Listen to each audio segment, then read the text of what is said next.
హైదరాబాద్లో జరుగుతున్న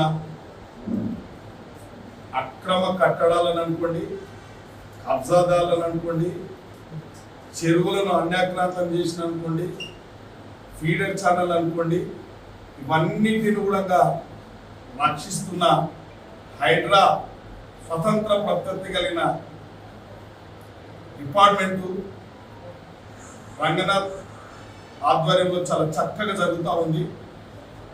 తెలంగాణ ప్రజలందరూ కూడా హర్షిస్తూ ఉన్నారు.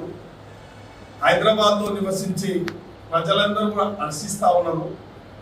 ఇవాళ అక్రమ నిర్మాణాలు కట్టడం, ప్రభుత్వ స్థలాలను ఆక్రమించుకోవడం, ఇవాళ హైదరాబాద్ చుట్టూన్న హైదరాబాద్లో ఉన్న చెరువులను, కుంటలను అక్రమంగా నిర్మాణాలు చేపట్టడం, ఫీడర్ ఛానళ్లను కబ్జాలు పెట్టడం, ఇవన్నిటి కూడా కొట్టడం ద్వారా, ఇలా కూలగొట్టడం ద్వారా ప్రజలందరూ హర్షిస్తూ ఉన్నారు.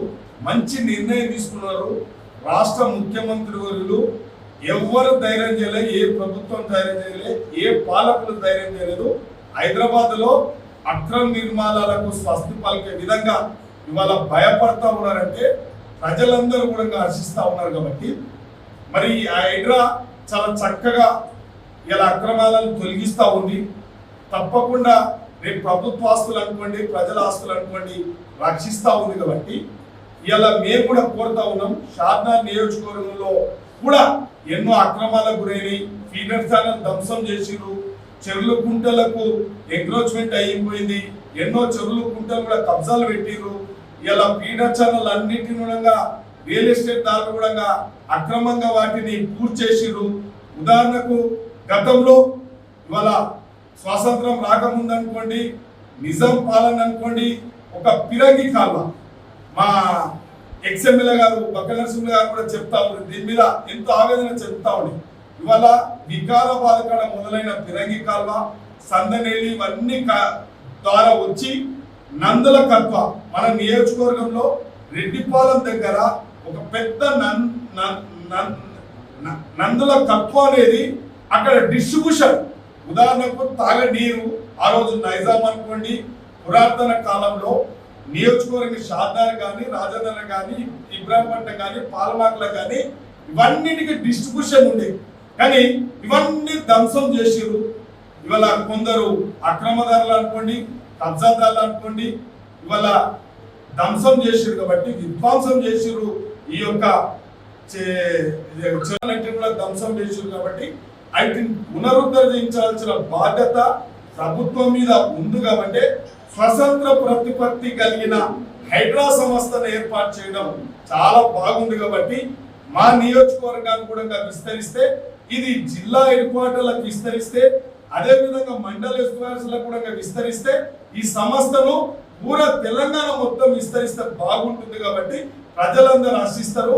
ప్రభుత్వ ఆస్తులను కాపాడినట్టు రేపు భావితరాలకు, మన భావితరాలకు బాగుంటుంది. ఈ నైతిక సంపదను అంతా కూడా ధ్వంసం చేస్తే బాగలేదు. కాబట్టి తప్పకుండా ఈ గుంటలను, చెరువులను కాపాడాలి. అక్రమణకు గురి కాకుండా ఈ పిరంగి కాలువను కూడా కాపాడాలి. ఈ పిరంగి కాలువ లాగా ఎన్నో ఫీడర్ ఛానల్ ఉన్నాయి మన నియోజకవర్గంలో కూడా. ఉదాహరణకు మన నియోజకవర్గంలో బొప్పిలి చెరువు ఉంది. బొప్పిలి చెరువు అలిగెళ్ళినప్పుడు సర్ప్లస్ వాటరు పెద్ద ఫీడర్ ఛానల్ ద్వారా అక్కమ్మ చెరువుకు, అంచుకుంట చెరువుకు పోతుంది.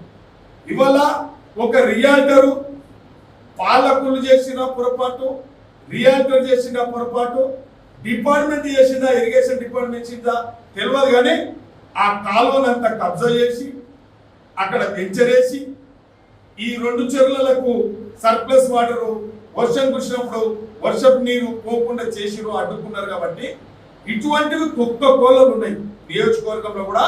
నేను వాస్తవానికి ఇవాళ ఏం మాట్లాడుతూ ఉన్నా అంటే, రేపు భవిష్యత్తుకు మంచిగా ఉండాలి. కాబట్టి నీళ్లు లేకపోతే, చెరువులను రక్షించకపోతే, పాఠకాలను రక్షించకపోతే ఇలా ప్రమాదం ఉంది భావితరాలకు భవిష్యత్తు. కాబట్టి తప్పకుండా ఈ యొక్క హైడ్రాను తప్పకుండా నియోజకవర్గాలకు కూడా, మా నియోజకవర్గాన్ని కూడా విస్తరించాలని చెప్పి రాష్ట్ర ముఖ్యమంత్రి వర్యులకు విజ్ఞప్తి చేస్తున్నా, ప్రభుత్వానికి విజ్ఞప్తి చేస్తున్నా.